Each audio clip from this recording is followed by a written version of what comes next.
اور یاد رکھو کسی کو کچھ نہیں پڑی. ایک جملہ سن لو, کسی کو کچھ نہیں پڑی. وہ کسی شاعر نے کہا ہے, دماغ میں آپ کے بیٹھ جائے گا, مفتی انیس صاحب کسی شاعر نے کہا ہے کہ سیاست کو, جملہ سننا جانا نا آپ کا اسرار میاں, شعر سنو, لکھ لو اس کو, کہ سیاست کو لہو پینے کی لت ہے. کیا ہے؟ سیاست کو لہو پینے کی لت ہے, نہیں تو ملک میں سب خیریت ہے. سیاست کو لہو پینے کی لت ہے, نہیں تو ملک میں سب, ارے بولو, خیریت ہے. تو یہ سیاسی نیتاؤں کو پہچاننا ہوگا. یہ آپ کے دشمن ہے, ہمارے دشمن ہے, ملک کے دشمن ہے.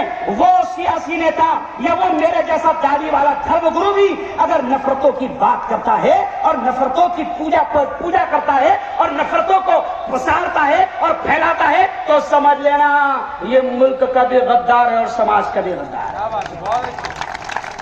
اس ملک کو بچانے کی ضرورت ہے. اس لیے میں آخری باتیں سمیٹتے ہوئے, کیونکہ میں نے سب کی باتیں سنا اور بھی کچھ اچھے لوگ ہمارے پروکتا باقی ہے, اس لیے میں زیادہ دیر نہیں لوں گا. میں اپنی باتوں کو سمیٹتے کہوں گا کہ جوانوں پہچانو زہریلا سانپ کون ہے. دیکھو مثال کے طور پر یہ جو دکان ہے سامنے, پیچھے مت دیکھو, یہ پیچھے دیکھنے کی وجہ سے مار کھا رہے. مان لو ایک دکان ہے اور دکان میں زہریلا سانپ گھس گیا.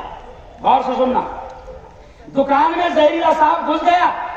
اب دکان تھی رمیش بھائی کی, اب زہریلا سانپ رمیش کی دکان میں گھسا تو کوئی یہ نہیں دیکھے گا کہ دکان کس کی ہے, رمیش کی ہے.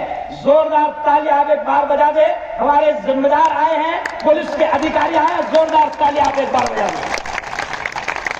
یہ لوگ بھی بیچارے امن قائم کرتے کرتے ان کا امن ختم ہو جاتا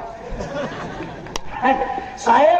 اس لیے آج کا یہ پیغام, یہ کارکرم, یہ پروگرام ایک سندیش دے رہا ہے ایکتا کا. تو سنیے آپ ایک مثال سنیں کہ رمیش بھائی کے دکان میں سانپ گھس گیا تو اب تمام لوگ یہ نہیں دیکھتے کہ دکان رمیش کی ہے, بلکہ سب کی کوشش رہتی کہ کسی بھی طریقے سے زہریلا سانپ نکل جائے. اب کوئی بجاتا پنگانی, کوئی بولتا ٹنڈولے میرا منڈولے, ہے نا, کوئی جلاتا چنجا, کوئی ڈالتا مرچا. سب کی تمنا کیا رہتی, ارے بولو نا زور سے, سانپ نکل جائے.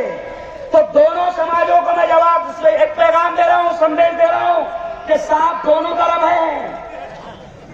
اگر سانپ کہیں بھی گھسا تو کوشش کرنا کہ پنگانے بجا کر نکلے, کہ مرچیں جلا کر نکلے, کہ کپڑے جلا کر نکلے, مگر سانپ ارے بولو نکلنا چاہیے.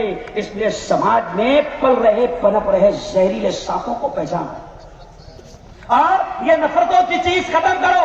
بلکہ آخری بات کہتے ہوئے کہوں گا کہ سنو, ہم جس نبی کے ماننے والے ہیں, ہم جس پریشد کے ماننے والے ہیں, ہمارے نبی نے کیا کہا ہے, ہمارے نبی نے کیا کہا ہے؟ ہمارے نبی نے کہا ارحموا من فی الارض یرحمکم من فی السماء. اور لوگوں سنو, ہمارے نبی نے فرمایا کہ تم زمین والوں پر رحم کرو, آسمان والا تم پر رحم کرے گا.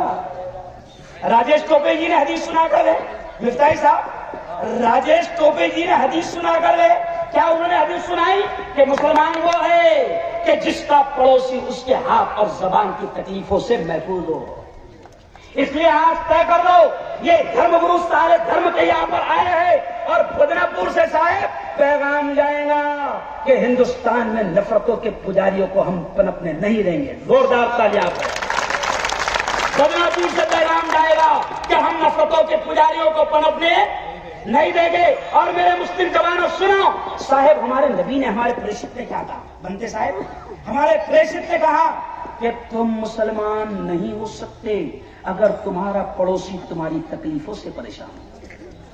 اور لفظ پڑوسی کہا یہ نہیں کہا کہ مسلمان پڑوسی، اب پڑوسی میں رمیش بھی ہو سکتا ہے، پرکاش بھی ہو سکتا ہے، گنیش بھی ہو سکتا ہے، کیلاش بھی ہو سکتا ہے، بدھ بھائی بھی ہو سکتا ہے، کرشن بھائی بھی ہو سکتا ہے، کوئی بھی ہو سکتا ہے۔ ہمارے نبی نے کہا کہ تم مسلمان نہیں ہو سکتے اگر تمہارا پڑوسی تمہاری تکلیفوں سے پریشان ہو، اس لیے طے کر لو کہ نفرتوں کے سوداگروں کو ناکام کرنے کا یہی پیغام ہے کہ ہم اپنے پڑوسی کو بھی تکلیف ہونے نہیں دیں گے۔ زور سے کہو انشاءاللہ، اور اس پیارے دیش کو بچائیں گے، کہو زور سے انشاءاللہ۔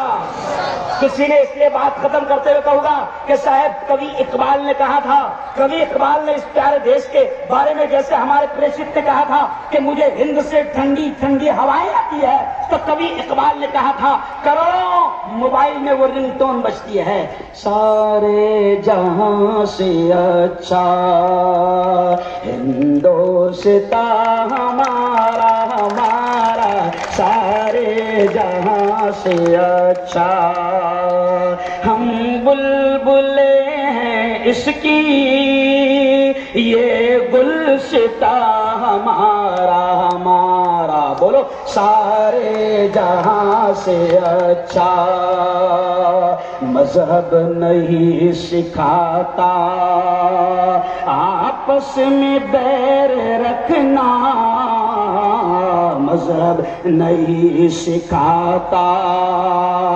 آپس میں بیر رکھنا، ہندی ہے ہم